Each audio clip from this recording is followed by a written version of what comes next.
Well, we can get into the details of the different spending announcements if you want to later. But this is a very generous settlement. Now, the difficult job the Chancellor has is that he has to reconcile different spending demands from all different departments. Of course, in BEIS, we want to be spending more on our individual policies. No doubt Transport wants to be spending more. No doubt the Home Office does.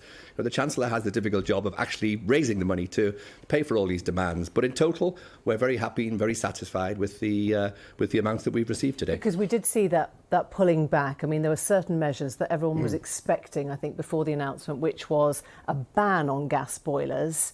Now it's just an ambition. Well, it feels like they got scared. OK, let's talk about gas boilers, right? Yeah. It's our ambition, our aim, that we want to phase them out from 2035. But we want to make sure that before we do that, credible plans are in place for alternatives, that whether it be heat pumps, heat networks, hydrogen, whatever, that there are alternatives for people that will be as cheap and as cost effective as gas boilers are. So, yes, we may well decide to phase them out then, but we want to make sure that the alternatives are in place first. Because fundamentally, you're worried, presumably, the Treasury is worried that these costs and benefits will not fall evenly across households. Let me just bring up, if we can, the front page of tomorrow's Times, which says, I don't know if we can pull it up here, Britons face higher taxes to pay for eco-pledges.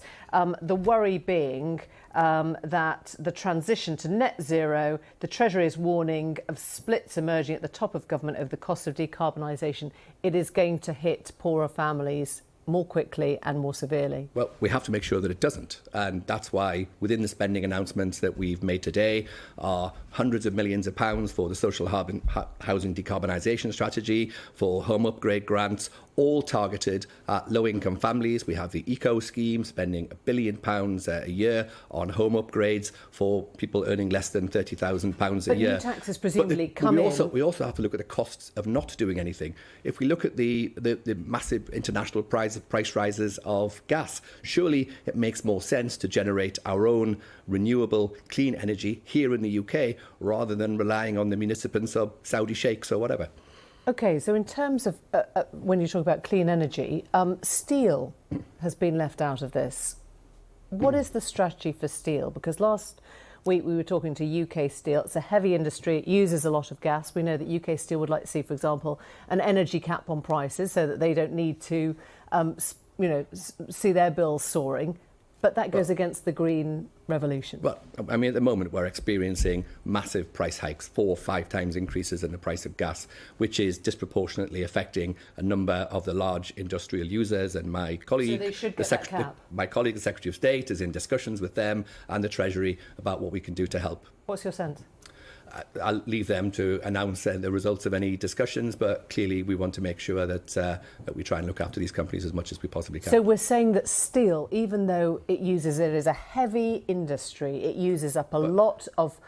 But we also need to help the steel industry to move away from using huge amounts of gas and being dependent on international markets. So whether they can transition to using electricity as a fuel or to using hydrogen in place of gas, this is all part of another strategy, the industrial decarbonisation strategy that we announced a few weeks ago. And again, there are lots of incentives and grants in place to help these heavy industries to move away, to transition to cleaner fuels and more cost-effective operations in the future. How many people do you think will transfer to the heat pump using that subsidy, the £5,000 subsidy? Well, £5,000 for air source heat pumps, £6,000 initially for ground source heat pumps. So the announced funding for the boiler upgrade scheme, which is what you're talking about, is £450 million over 3 years. Yeah. But there are a number of other schemes, social housing decarbonisation, public sector decarbonisation, which also use heat pumps, as well as in 2025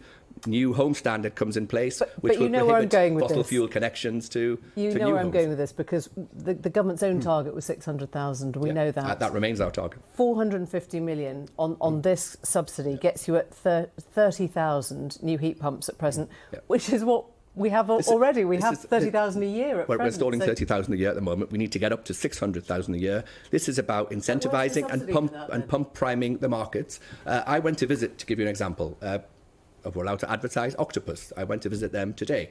They are planning using the grant that we've announced today, by next April, to have a fleet of 1,000 engineers on the road, offering customers new heat pumps, broadly equivalent cost to existing fossil-fuelled boilers. They're just one company. Lots of other companies as well. Broadly equivalent. So how much more does that heat pump cost you than well, what it would you've got depend now? on the particular circumstances of every individual home. This is about a little bit of public investment, leveraging lots of private investment. Since the Prime Minister announced his 10-point plan, and including the funding today, we've announced something like £26 billion worth of public investment. Honestly, that will leverage £90 billion of private sector investment. But fill in that gap your for own, me. your But own. from 30,000, you think you're going to get to 600,000? Yes, absolutely. In what time frame? By 2028. Your own environmental analyst, Roger Harrabin, said that this is the most advanced plan from any major nation. It's not often I rely on quotes from the BBC. With that money? But this is an advanced plan. With that money? No, not just with that plan. With what we need to install in new homes under the new Future Home Standard, what we will pay for under the public sector decarbonisation scheme, plus what private developers will choose to put into their own homes as well. Look, Callanan, it's nice to see you quoting the BBC. Thanks for coming in. Thank you.